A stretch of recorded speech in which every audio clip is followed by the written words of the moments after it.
Hello, Mocha Marbles. It's Liz Everett. I'm sitting in the grown woman chair. Keisha Boyd has the week off, and I am so excited. Now, guess who is with me this week? It's our Cafe con Leche, officially Jorge. Hey, girl. Hey. Hello. I am so excited. Jorge, we have so much to talk about. We're I adding a little know. flavor. Right? And you're giving me very that's the way love goes vibes, girl. I stand Janet Honey. You know what I'm saying? All of my hair decisions are made via Beyonce and Janet. Okay. Yes, because I know that you are a lady that is always in control. Honey, because that's the way love goes. Ow, ow, ow. Oh. How has your week been? I know we've been right. Love the mug. I mean, love both of your mugs. I'll put it that way. It's what we do, darling. I had to last couple of times I co-hosted. I was so nervous that I didn't bring a mug. You know what I mean? Which was literally in the other room. I was like, and this time I was like, you know what? Let's paint ourselves RuPaul fabulous, honey.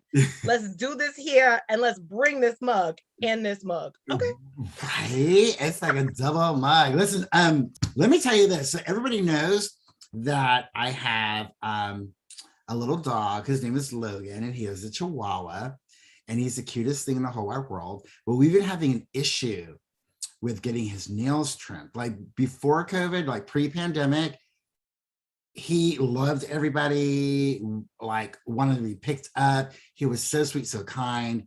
Pandemic hit, and now we got issues. Like he is a monster. I mean, he's bit up my husband, me, blood on the dance floor, everything. The vet won't go anywhere near him. The girl that he likes at the vet, he's like, nope, I'm not the one, and you're not the one anymore. So for the past 3-4 months, we've been on the struggle of how are we going to get his nails trimmed? Well, we found this young lady. Her name is Allison Squibbs on Facebook. This is the only thing she does. It's focus on dogs who have anxiety issues and are negatively reactive to that situation. And I was like, I don't know, this is going to work. That girl showed up on Sunday, wore her little table shaped like a bone. She's like, we got this. They were out there for almost an hour. And I was hiding in the corner in my house, covering my ears because I didn't want to hear anything that was going on. Meanwhile, it was all my neighbors, all my female neighbors came out thinking they was going to come to the rescue. They were like, how can you not be out here? Someone's trying to kill Jorge's dog. What?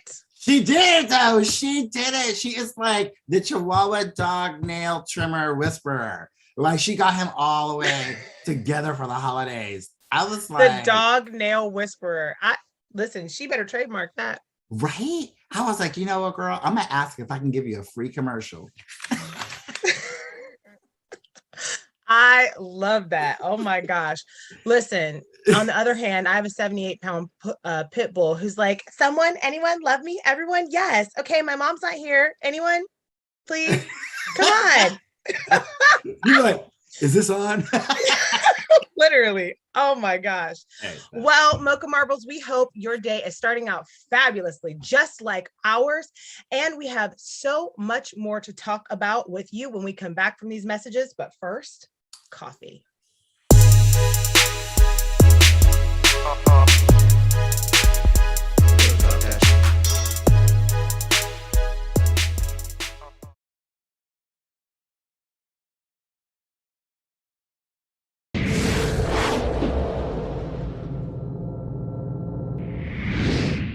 We're back, Mocha Marbles, and it's time for some steamers.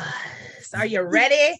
Jorge, are you ready? And do we have some steamers for you today? Sippy sip. That's gonna be a bunch.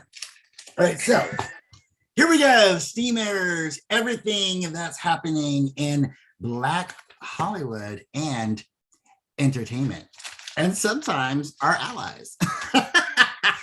We're here for it, all of it. All right, here we go. Okay, are you ready for this? Are you ready for this? I am. Or are you feeling good all over? You know, I feel for you. Ah, I think I love you. probably because you're every woman. It's all in me. Nobody said I could Hey, sing, okay? well, according to Black Enterprise, it looks like Shaka Khan and Stephanie Mills are gonna go at it in a new verses. How you like that? Super excited. Both of these legendary icon queens of music have over 14 albums apiece. I mean, come on. It's Big Hair Don't Care. I'm here for it. All of it. Yeah. And I don't care who wins. You know what? Me either. And I was like, wait a minute, like, because I never knew love like this before. You know, right? And so I was like, oh, this is gonna be because the two of them are very just they're just great vocalists, but they're different vocalists. You know what I'm saying? Like Stephanie Mills has like this like soft vibe. And have you ever seen an interview with Shaka Khan? I have, and she is diva to a 5. This is why, like, listen, I really feel like we are the winners here Yes. because we get to see these divas. I mean, these women are living legends, Yeah, okay? Like absolutely. legendary queens of music. And I'm super here for it. Like home. I mean, I just had to work that in. I don't work that in. Come on, hello. Like from Broadway to Sunset Boulevard. I mean, Anyway, so that is gonna be one to watch. I mean, it's just gonna be like I might have to wear earplugs for that one. You know what I mean? Here for it. I might have my surround sound, Dolby Digital. You know what I mean? Right. So I know you Mocha Marbles love a versus, and this is a versus. Yeah. All right, so here we go. I don't know if all of you have seen it, but I have, because you know how much I love superhero movies. But the Eternals, of course, came out, and it was like the most diverse.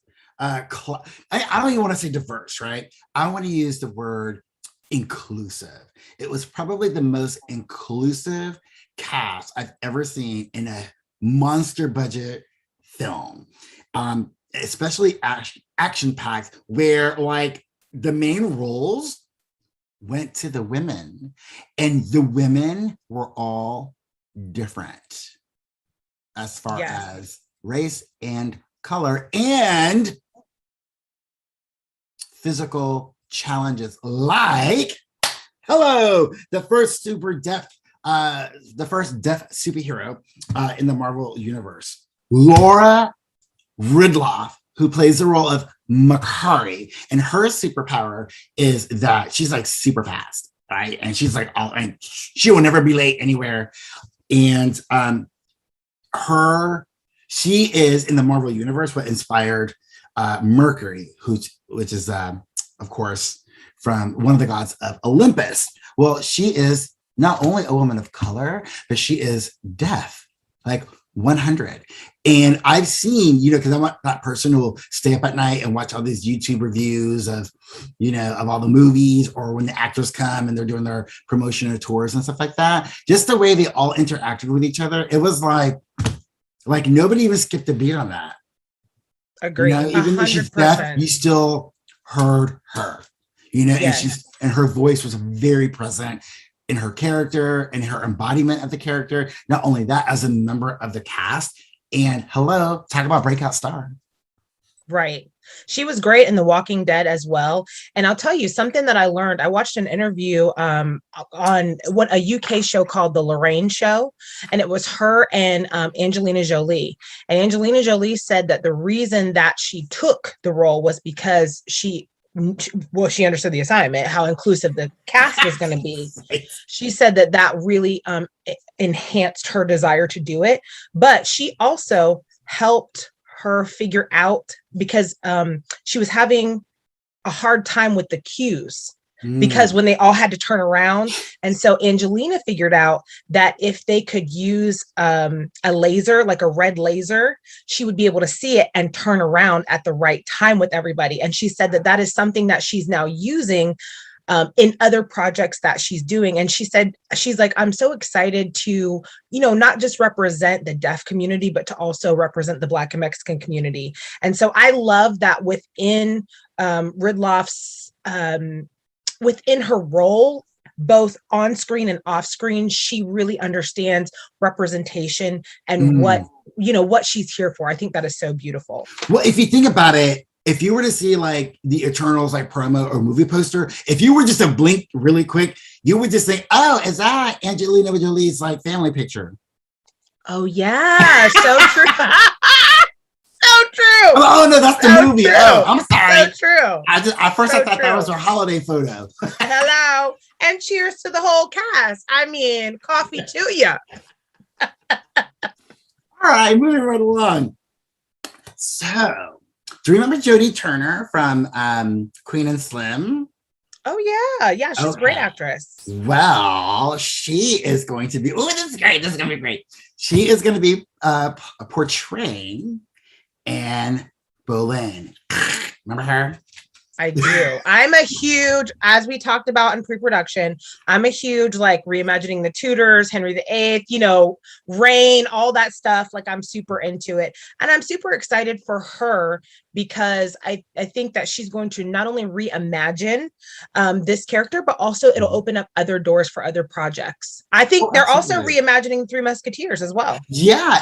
And I think that's really cool because sometimes like people will argue, well, why would an actor or an actress who is not, of the same ethnicity and or race, why would they portray, this particular person? And, okay, I see that. But at the same time, it's also Hollywood and it's also the industry where everything is fake and superficial anyway. Well, so does it even really matter? And I raise you on that one, right? In that vein, darling, let's sip a little bit. I raise you Elizabeth Taylor as Cleopatra. Thank you very right. This has been happening. Right. It's just different. It's an industry of imagination. Come on now, get imaginative. Hello. I mean, come on, Jesus. How many times? Not Jesus, Psalms 29. How many times has Jesus been portrayed by someone who hasn't even been bounced overseas? Or baptized. Anyways, congratulations. Oh, I felt that in the spirit. Light up that screen, but you do know you won't get your head chopped. I'm just saying. At least you know ahead of time. Let's talk about 50 Cent. We might as well just call him 50 Cent Stars, right? Because might as well. He just add that to the name because he's developing a new show around Snoop Dogg's infamous 1994 murder trial. Oh, we are going back. We are. I'm excited. Exactly. Come on, Snoop. I'm excited that Snoop is being seen as an all-around entertainer because that's really who he is. Yeah. And I'm also excited that he is not afraid to tell all of his story. He is currently Pastor Swift in 50's current star show BMF, which is about the Black Mafia families and not reimagining, but telling the story of Black Mafia families. So it's really exciting. And I'm excited that they're really just digging further into Black culture and telling stories about Black culture. Not only that, if you think about it, you know how he's really good friends with Martha Stewart. And I think their friendship, I think that's a really real friendship because Martha is, she's gangster. She spent more time in jail than, Snoop has never been unless he went to visit somebody. Right. You know what I mean? So I think that's how they get each other, He probably visit her, be like, hey, Martha, so how you doing today? Put some money on her books. Touch the glass. All right, Martha, I'll see you next week. Love you, Martha. Hey, girl. Still gonna do that show together when you get out. Some people have the vibe, the survivor vibe. You know what I mean? And I think that Martha, I agree with you. I used to watch their VH1 show together, loved it, thought it was so fun. And I agree. I think they do have a very honorable friendship. And I also believe that that Snoop has been really organically himself. And I think that has led to a lot of really great opportunities for him and the way they've created his brand as him. You know what I mean? That, I also think the things that they were cooking were very organic too. So speaking of Snoop Dogg, well, it is out. He is going to be performing at the Super Bowl with the lineup of Mary J. Blige. Oh, let's get it. How LA is that? How LA? Kendrick Lamar. Listen, I mean, Mary J. Dr. Dre. What? Eminem. Regular and Peanuts. You know what I'm saying? I mean, I wonder, okay, it would be awesome to be there during halftime and just inhale the fog. That's First of all, this halftime performance might be better than the game. Like, it might be better than the game? Literally, I think people who are like Hall of Famers are going to just casually be at the game this year. You know what I mean? They'll be like, oh, I've never cashed in their sideline pass before, never had any desire to go, you know, maybe hosted the thing. And they're like, oh, hey, Joe, can I get my sideline pass this year? Wonder why? Because it's about to be so epic. That's why. And I think, so epic. You know, it's really, you know, my, how far we come where, you know, a lot of times you wouldn't think that the Super Bowl would be, I mean, think about the lineup. You have Snoop Dogg, Eminem, Dr. Dre. Remember, there was a time where everyone in Washington, D.C. did want these people to have careers.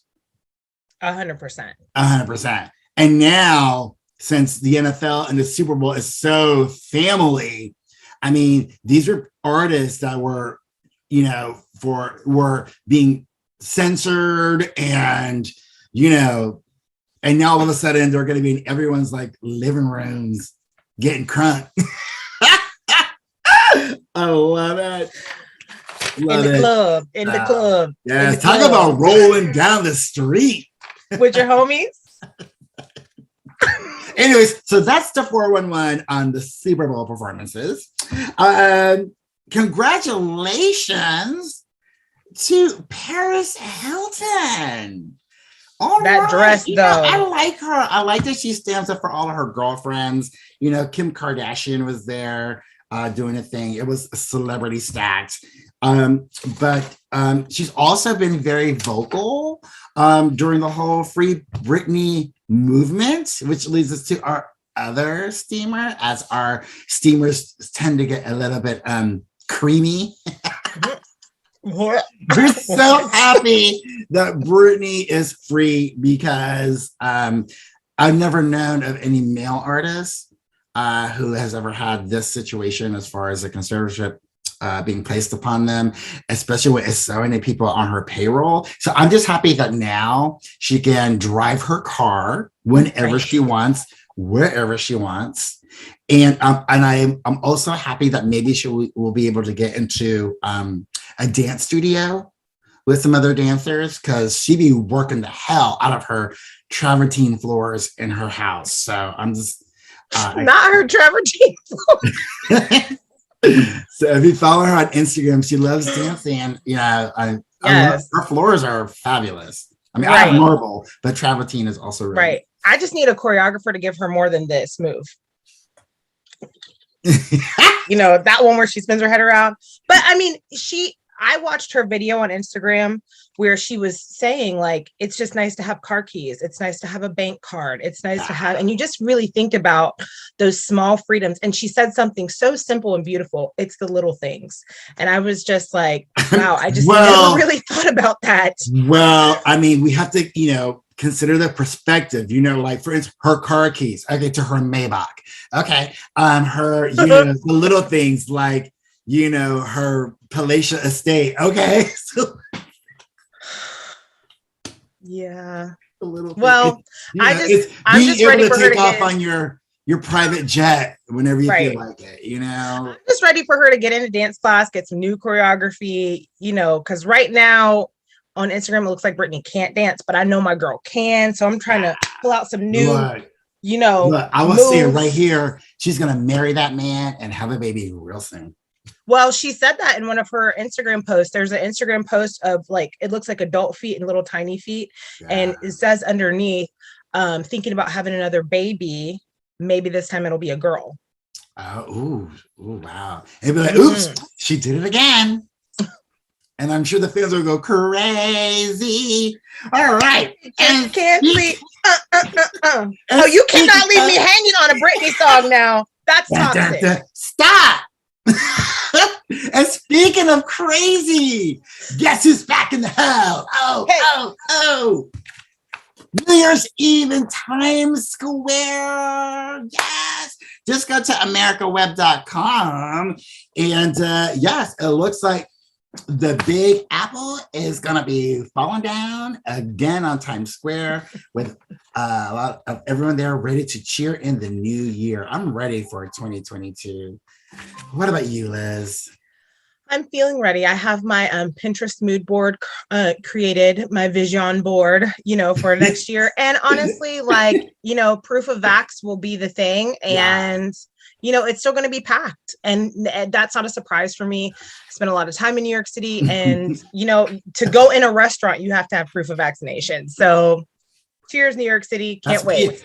That's good POV. Yes. Right. It's so funny when I said, what about you, Liz? I totally just felt like, oh my God, I'm so Stephanie J from the Fab Lab. No tea, no shade. Those are all your steamers.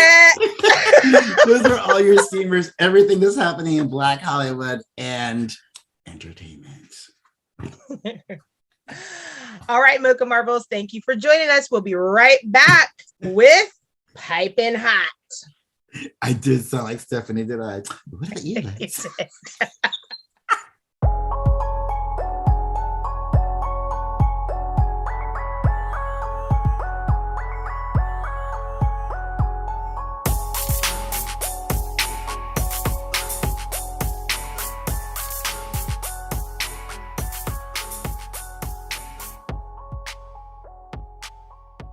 Welcome back, Mocha Marbles. We are so excited because it is time for Piping Hot. All right, guys. Now I am sitting in the grown woman chair for our love, Keisha Boyd, who is the fabulous, dynamic host. And we sending you so much love. Mwah. Now, let me introduce my Mocha sisters. We will start with Dr. Jen Dobson. Hi, good morning. So glad to see you hosting. This should be fun. Yes, I'm excited too. All right, and next is Kia Shakur. Well, what's up, everybody? And Miss Liz, for someone who said she didn't want to host, you look like you slid right into the position, honey. Listen, darling, we got to make the most of the opportunities, honey. Yes. Yes, Wendy voice. All right, and next we have our girl, Kenya Woodard. Happy Friday, everybody. The weekend is here again. And Liz, please leave me that mug in your wheel because it's cute. Honey, I'll just get you one for Christmas, okay? Thank you. All right, Mocha Marbles, we are about to get into some good old piping hot today. And we will begin with the baby, not the adult, okay? Kia us into this. What's going on with the baby? So this ratchet saga that has been going on for the past 72 hours of Danny Lee, who could be the side chick, could be the girlfriend, who knows, but she had a baby by the baby, the rapper. And he apparently walked into her bedroom at 1 o'clock in the morning, was like, listen, you gotta go. Like, I don't know what you're gonna do, but you have to go. And she was breastfeeding the child from what it looks like. And it just unraveled from there. And a lot of people were saying, well, why didn't she just leave? Well, some people were like, well, she don't have a place to go. And my whole thing is, Danny Lee, you wanted to be a rapper, which apparently didn't work out because you had that song about you being light-skinned, that he picked you over his other baby's moms who were dark-skinned. So where'd the money come from that song, sweetie? Because you should have enough money to take your butt to a hotel, you and your baby. And for the baby, what did you girls who are sleeping with these actors and athletes, if they have 5 babies' mothers and you're number 6, how do you think you're going to be treated? And lastly, stay y'all butts off Instagram Live with this type of mess. This did not need to be all over Instagram Live because there was a small child involved. And he actually put her on Instagram Live and it was the whole thing was just inappropriate. Yeah, it was pretty crazy. Apparently she's from Orlando, I think. Yeah, she's from Orlando. Don't act like she my people. I'm from St. Pete. Don't do it. I am from St. Pete, 727 all day. No, hey, like she's not one of those. Another black eye for Florida. Instagram live. Okay. Girl, and she was saying the N-word on live, and that's when I was like, "Yo, you don't even care what happens if you're just on Instagram live saying the N-word." Kenya, what's your take on everything? Listen, I need the baby and Danny Lee to cut me a check because they have occupied my timelines for the last 2 days, 3 days or so. And I don't even care who these people, I had no clue who they were before they started popping up in my feed. And now that I know the story, I'm just looking at both of them like, y'all both need to go somewhere and sit down. I feel so badly for, it's always the kids, right? I always feel so terrible for the kids. They have these ratchet parents who are putting their business on Instagram Live every 5 seconds. And it's just crazy. Someone was like, well, why is she staying with him anyway? She's not even the main woman, this, that, and the other. And it's like, well, it kind of makes sense that she would go and stay with the father of her child after she's postpartum, maybe a couple of months. Like, she just had that baby 3 months ago. That baby is fresh out the box. She needs somewhere to go to recuperate, okay? So that makes sense. But this whole drama that's insinuated and not knowing if she's like the main girl or the side, he doesn't have a main girl. To be a side chick, he would have to have a main girl. He doesn't have a main girl. And how many men put their side chick all over Instagram, brag about her, bring her on stage, take pictures with her, go Instagram live her? That's not how side chicks work. Well, it might be how front chicks work. I don't know. Okay. I just feel like they're young and cuckoo for Cocoa Puffs. And apparently he was trying to put the baby on camera because she was trying to sell pictures of the baby. So of the child, not the baby. I don't, okay. We got to check everybody's birth certificates now because I'm just confused talking about it. I mean, what is happening? I mean, okay, let's move into Cake Drip Karen in South Tampa. I mean, Dr. Jen, what is happening? Well, this is another story of a white woman who is not happy with these Black folks coming into her vicinity. And so she tried to do something about it. I mean, she literally went into this establishment multiple times saying that the music's too loud, or she didn't like the type of music, which, how dare you, like, nobody cares if you don't like it. And then it got so bad that she pushed the owner of Cake Drip. So, I mean, which, thank goodness there's a video of it. So hopefully it comes to some kind of resolution where she loses her position of HOA, which all HOAs think they have some kind of like authority, like they're like gods in their own mind. But it's unfortunate because now Cake Drip is talking about closing and potentially moving because of this incident, which I don't think she should. I mean, this is her business. This is something she's created, and now she's almost being forced out. And I think as a community, we need to stand up for her and make sure that that doesn't happen. Exactly. It's also Black Restaurant Week in the state of Florida. So it's super unfortunate that this is happening. And I agree with you. I'm so glad it was caught on tape. And I'm so glad that they're being vigilant. And there are other restaurants and establishments around that play loud music. I think Shalette said like Bar Taco or something like that. So it's not the only place that plays loud music. And apparently she also had gotten rid of the resident DJ. Like she'd made other things, their assessments. Yeah, it's clearly not about the music. Yeah. So soundproofing in her establishment. She dropped the sound down. She's gone out of her way to try to make this one woman happy. But you're right. I mean, Bar Taco, I've been there several times. It's loud as all get up at Bar Taco. There's so many people in there. Even if they didn't have music, it's extremely loud because it's always packed. So so you can tell it's not about the music at all. And I hope that she gets blasted and she looks bad in front of the rest of the community with her behavior. Correct. Kenya, do you Kenya?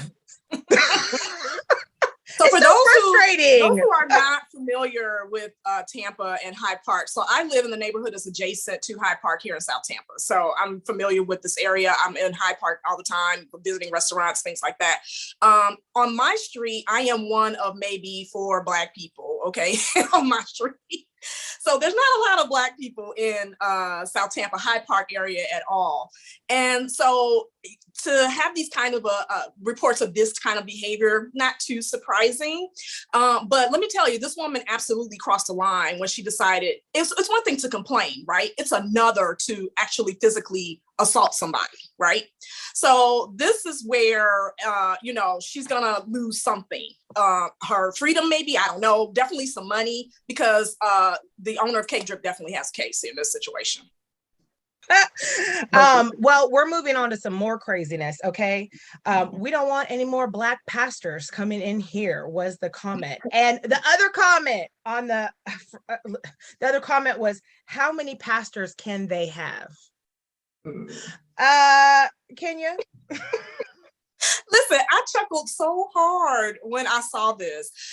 First of all, it's a sign that the defense is nervous. They're actually losing, okay? If you're worried about the people in the room instead of focusing on putting on the best possible case for your client, yeah, something's not quite right. And so, and the Ahmaud Arbery case, here's some things that, so the jury is predominantly white. 11 are white, 1 is Black.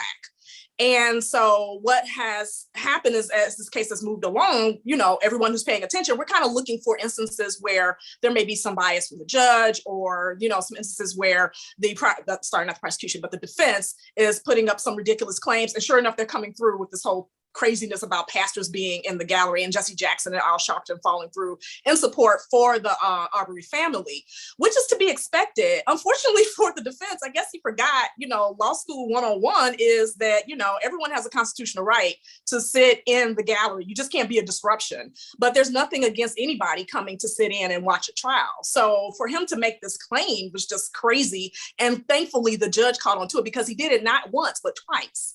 And so the second time around, the judge was like, hey man, look, don't do this again.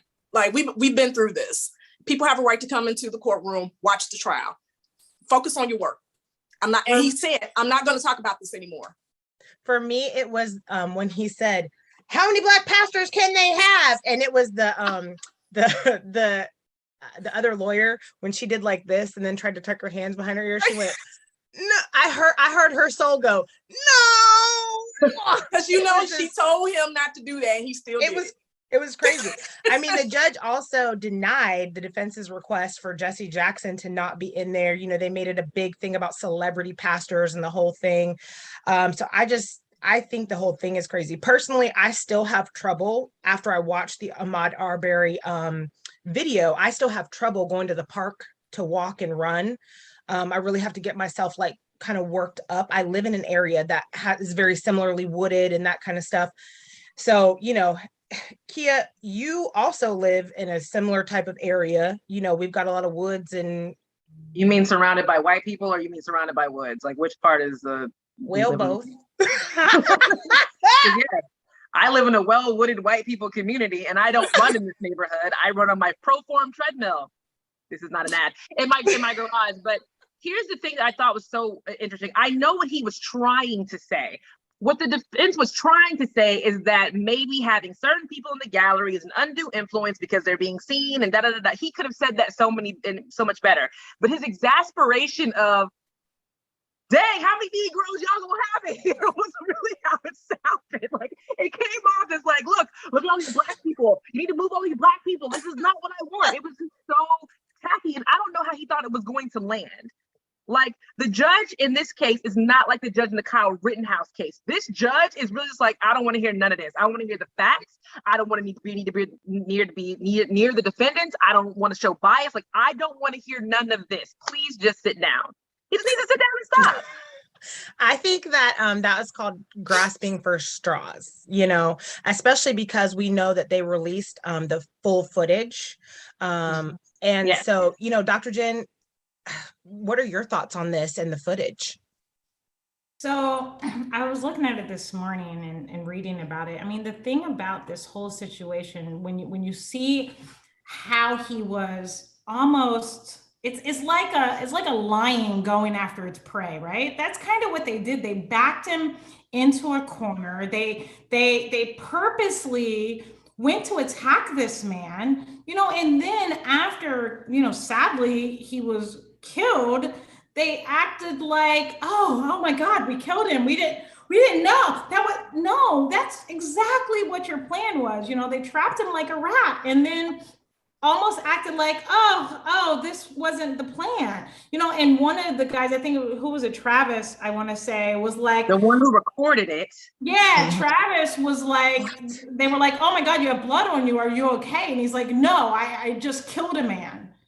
Like, I don't think that people can imagine the level of anxiety that Black and brown people live with every day, because where you do know that someone should show up and have your back, you don't ever know. And so you travel with, you go to the store with, you don't drive certain times of night sometimes, those kind of things. There's a whole town that's 2 towns away from me that I don't drive there past 7 p.m. Like if I have to come home from Orlando, I go like the long way, and I find my friends on at all times with me, my mom and 2 other friends. So people can always find me because of some experiences that I've had, and it's just the level of anxiety that Black and brown people live with at all times. I don't think people can unless you've experienced it, you can't even imagine what it feels like to walk in those rooms and just wonder if you're going to make it out.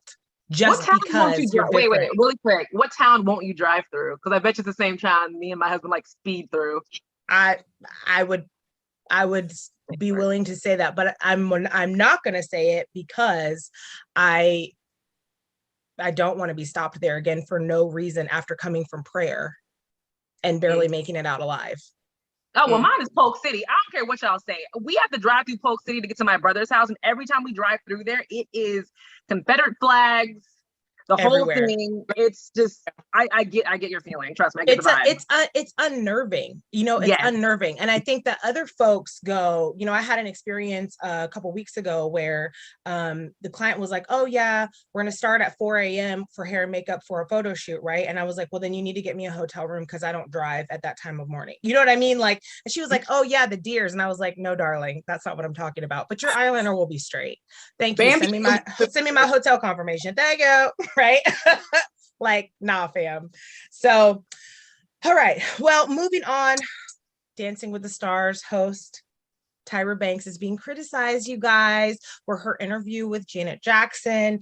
And, Janet literally says, Tyra, you're embarrassing me. And now I got the gist of the conversation, right? Where Tyra is saying it's literally like 2 different people, Janet saying like I experienced something different coming out of my body when I start dancing and performing, but it did make Janet I felt like a little nervous, and Tyra was trying to have this like cute little exchange. But, a lot of folks are saying that she's a little bit of a mean girl. So Kia, I see your face. How you feeling, boo? They can fire Tyra. They should have never hired her. This is her hosting outside of Top Model is not her thing. She's not good at it. I know, and I know the other commentators will make the same comments. When people watch the show, they fast forward through her. They don't want her interviewing anybody. They don't want to hear her speak. I'm sorry, it's bad to say this about models, but sometimes models need to be seen and not heard. She needs to be seen and not heard. I'm sorry. She is one of those women where you can just be pretty. We don't really need anything else from you. You bring nothing else to the table. I'm sorry. I want to sip all the damn. But they fired 2 really good hosts, and okay, I'm done. Somebody else go before I get us in trouble. Can you jump in? No. I'm not going to be as harsh as Kia was, but let me just say that this isn't a long line of just fumbles that Tyra's made in recent years. Y'all remember a couple of years ago, she was the subject of a Twitter thread that had posted like every nasty, mean thing she ever said on America's Next Top Model, and it was like blew up, and people were like, oh my God, I didn't realize she was so terrible. It was like, yeah.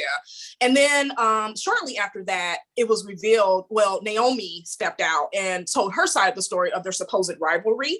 And then it was like, okay, wait a minute. So Tyra's not the goody two shoes we thought she was, and Naomi's not the bee we thought she was in that situation. And so, there's been some other things that have come up, and this is just the latest. And it's just like, Tyra's just got, her image is not so great in the public eye. And this is just adding on to it. And then it's Janet, and Janet is very private. So, you know, it probably was an instance where Janet was waiting for her to cross a line. Like, if you ask me anything about my private life or my family, this is going from, you know, sugar to real fast. And so Janet was trying to like softball her by being kind of embarrassed to let her know, like, you need to back off. Like, I'm letting you know in a sweet, cute way that I'm not feeling this. So can you stop? Yeah. Well, yeah. Janet had made reference to her day job, and then Tyra went, yeah, being a mom. And you got to know, for some people, those lines are really like solid. You know what I mean? Like, I'm a person, like, I don't put my nieces and nephews and stuff on social media at all.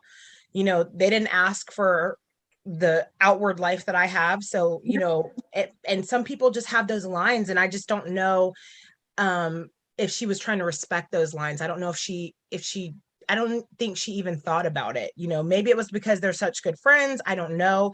But literally, like, didn't they find either a Twitter post or Instagram post where she was like, can someone do Janet Jackson tribute week so I can dress up like her or something like that? Is that what they said, Dr. Jen?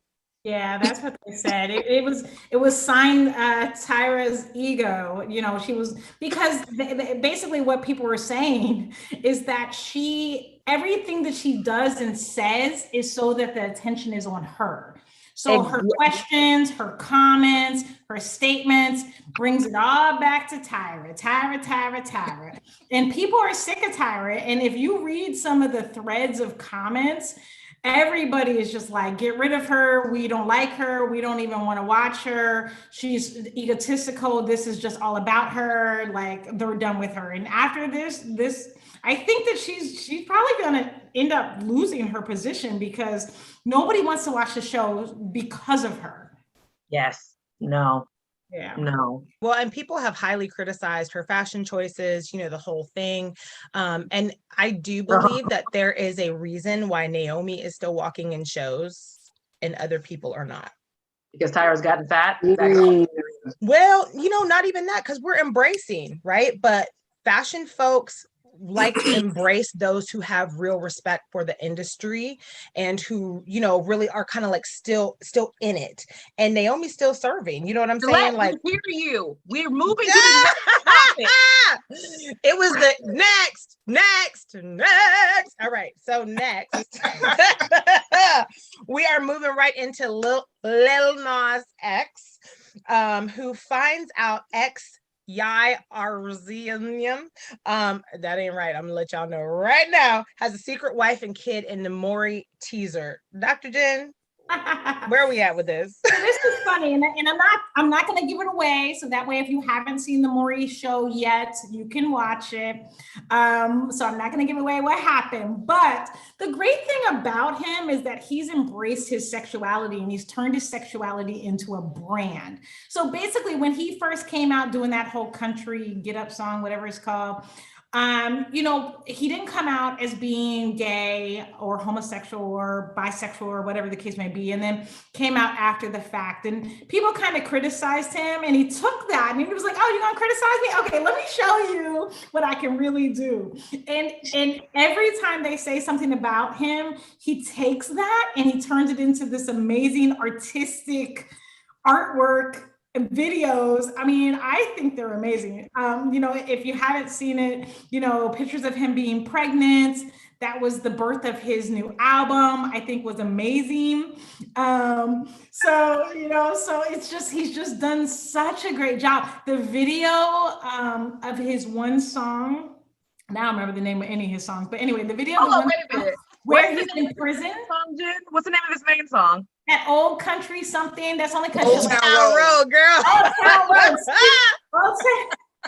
Listen, country, whatever.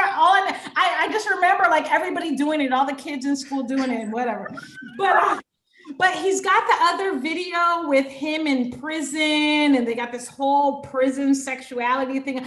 It's very artistic. He put like blood in the Nikes or something. He's done some really interesting stuff, which has made him a lot of haters, but at the same token, it's just made his brand better and better. So him being on the Maury show, check it out, because it's just a whole nother level of Lil Nas X doing his thing. I think that the way that he's positioning himself is positioning, like embracing your sexuality and yourself and your choices, you know, as like, it's kind of the new normal. And honestly, like issues like what is going to be on Maury is kind of the new normal in a, you know, in a way. I think we hate to admit it, but for a lot of folks, that is the new normal. I think his jailhouse song is Industry Baby, you know, because he's having a baby. All right, guys. And our final piping hot topic is how Black women are taking up space and took up a beautiful amount of space at the CMAs. I just absolutely loved Mickey Guyton's song, Love My Hair. She was styled by Memsor, who was formerly, a few years ago, he was Wendy Williams' stylist. And what Mickey has done, in my opinion, is she really understands her assignment as kind of being the leading Black woman of country. You know, she's bringing in a lot of Black creatives to work with and just really opening doors for people, you know, and that's what future legends do, right? They open doors for people. So I was really excited about it. Kenya, what are your thoughts? Can we get into the visuals here? I mean, these three Black women, beautiful white gowns, beautiful gowns, and I mean that in a very genuine way. They just look absolutely gorgeous. And for them to be, you know, front and center at the CMAs, I mean, come on, this was just amazing. And I have to point out that I mean, how can I put this? Remember in 2016 when it was just such a huge, big old deal when Beyonce stepped out with the Dixie Chicks, right? And now here we are some years later, and as it should be, it should just be normal to see Black women, you know, on a stage at the CMAs doing their thing. It shouldn't be this whole big old to-do. It should be, oh yeah, Mickey Guyton, she's a Black country star. And that's the point that we're getting to. At least I hope we're on that road. Well, that was the reason why they were surprised that Beyonce with the Dixie Chicks, because the Dixie Chicks had gotten banned by the Country Music Awards. That was part of it. Yeah, that was part of it. The other part of it was that, you know, Beyonce has been, you know, aligned with being R&B, you know, that type of singing. So for her to actually make an appearance at the CMAs with the Dixie Chicks, that was just a humongous thing. And so now here we have these three women, you know, doing their thing at the CMAs, and I'm just here for it. Not to mention, you know, Black country music, it belongs to Black people just as much as to anybody else. So, you know, honestly, let's stop doing this, you know, oh my gosh, Black country singers. Yeah, there are Black country singers. Yes, they are. There's three of them right here. I'm a big Jimmy Allen fan. You know, he's was on Dancing with the Stars as well. He's a Black country singer. He just won New Artist of the Year, I think, something like that. And, you know, people like him and people like, you know, Mickey Guyton, these are real door openers. And one reason why they are successful is because they respect the people that open the doors before them. At the CMAs, Jimmy Allen sang a Charlie Pride song. You know what? It's like, art is about respect, protest, and perspective, you know. So I just think it's beautiful that we're seeing so many door openers. In a way, I'm kind of feeling like we're almost in like a Black renaissance, you know what I mean, when it comes to art, and giving Black creatives the stage, you know. I was gonna say, isn't it weird that we have to open the door to the frame that we created? We created the frame. We built the wall. And now the door has to be opened. It's so bizarre to me. I know our producer put that in there, but I was thinking the same thing. We built the wall, the door, the frame, and everything, and now we have to go through it again. It just seems so bizarre to me. I agree with you. I think it was just last year that at one of the theaters, I can't think of the name of it right off the top of my head, but we were just in Nashville for Nashville Fashion Week, and at the National African American Music Museum, it was phenomenal. They were talking about it's the Ryman. The Ryman was right across, and one of the things that one of the people pointed out was, I think it was just last year, that the Confederate soldiers only sign was taken down from one of the places in the balcony. So I know that people feel like we've come so far, but in so many ways we still have so much further to go. So thank you, ladies, so much for your brilliant, amazing, phenomenal, and fabulous. I mean, just everything, honey. You were the tea. You served me the coffee, the tea, and the espresso. Okay. All right. Mocha Marbles, we hope you enjoyed our piping hot segment today. That and so much more. We'll be right back, guys. Stay tuned for Mocha Minute.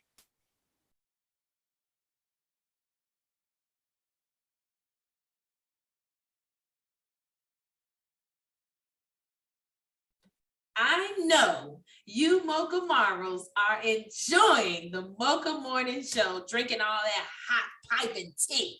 But do not forget that the Val Trender Show is up soon. And guess what? We're talking about depression. So stay tuned right here on the Mocha Media Network.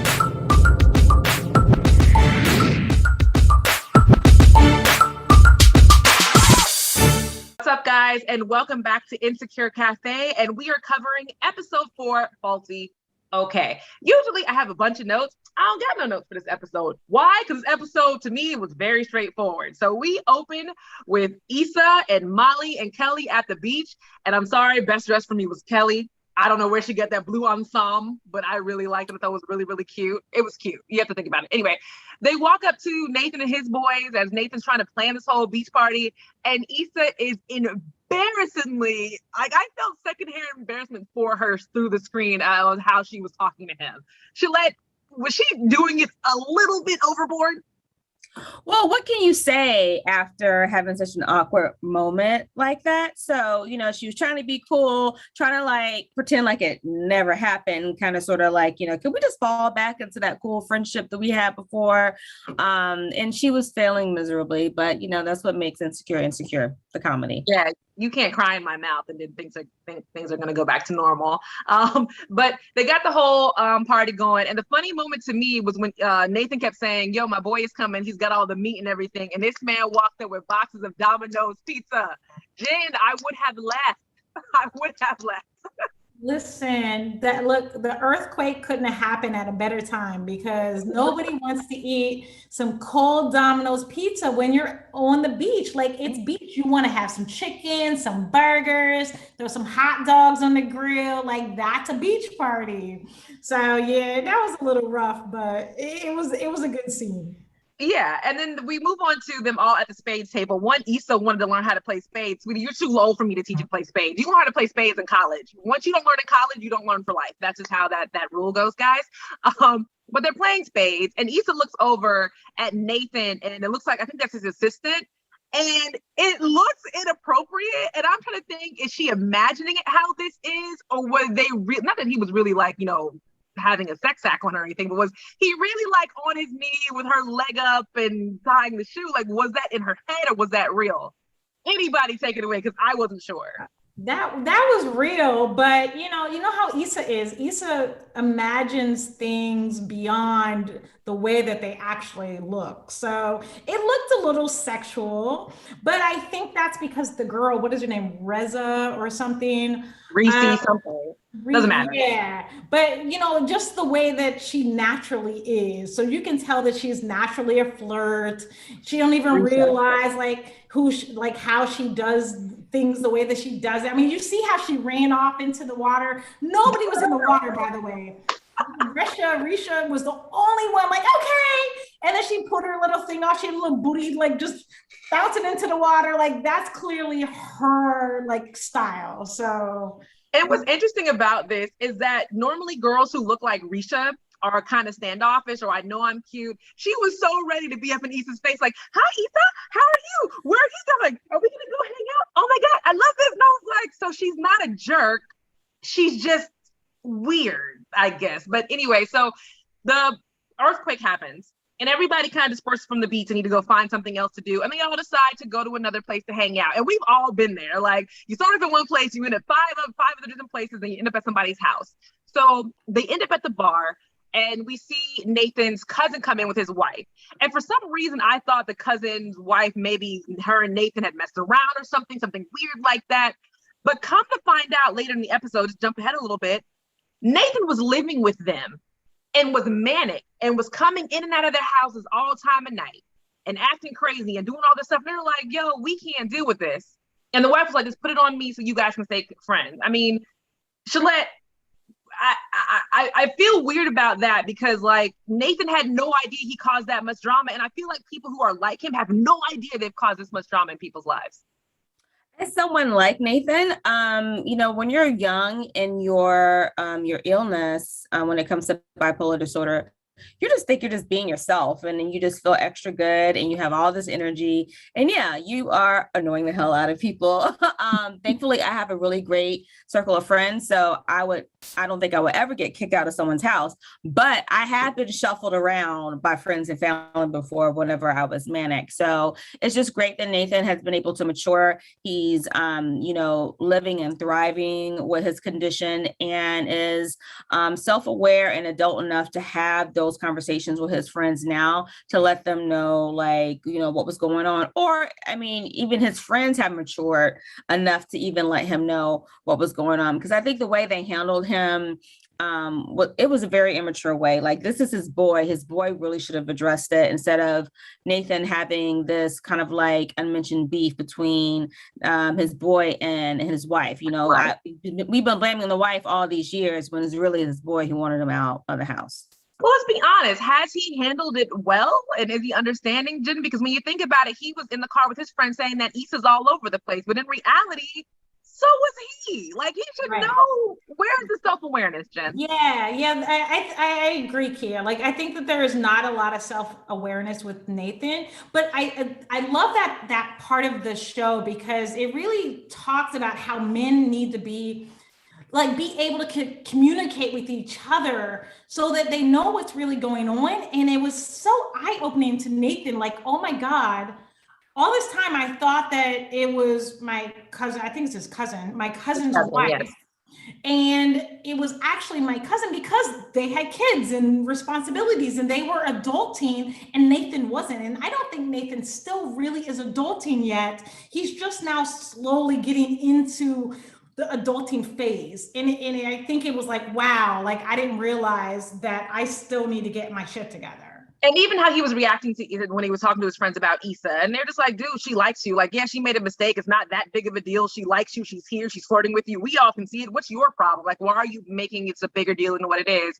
And at the end of the episode, Issa and Nathan decided to do the dumbest thing on the face of the planet that we all hate, even if we're not going to talk about it. They decided to be a couple. This is dumb. Yeah. This is dumb. Like, Shalette, you're making a face. Am I wrong? This is dumb and I don't want this. This is bad. This is bad. You don't want it because you are a fan of Insecure season 1. We all want. Yeah, but what's wrong with Nathan? What is wrong with Nathan? I do think there's something's gonna happen. I don't think that they just mentioned his mental health, just for that, episode. I think something's gonna happen later. I do think he might experience some mania later on in the season. But I mean, why not, Nathan? Why not? Why not? Okay, here's the problem.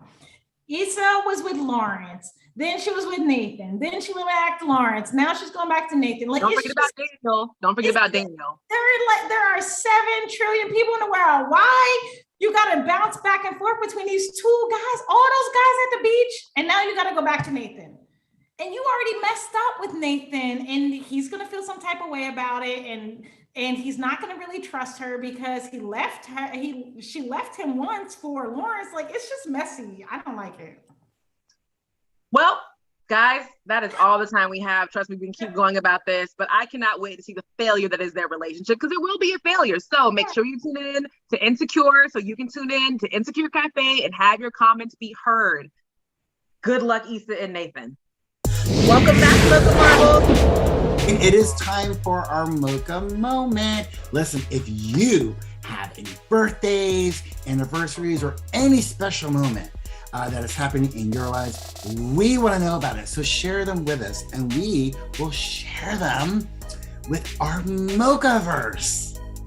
I am so excited about it. This week's Mocha moment was the proposal at Adele's one night only concert. And listen, gentleman had a girlfriend of 7 years and it was just such a genuine moment. Let's take a look.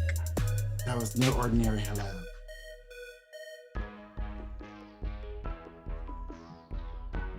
All right, Mocha Marbles, thank you so much for joining us today.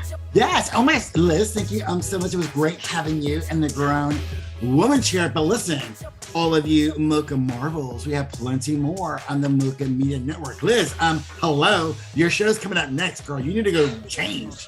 Oh my gosh, I gotta go. And of course, after that, we have the Valtrinda Show at noon, your headquarters for melanated mental health. On behalf of everyone on Mocha in the Morning, we wish you a happy Thanksgiving. Oh, that sounded real light. Didn't it sound real light? I felt like it was like the vocal descend was so good. It was good.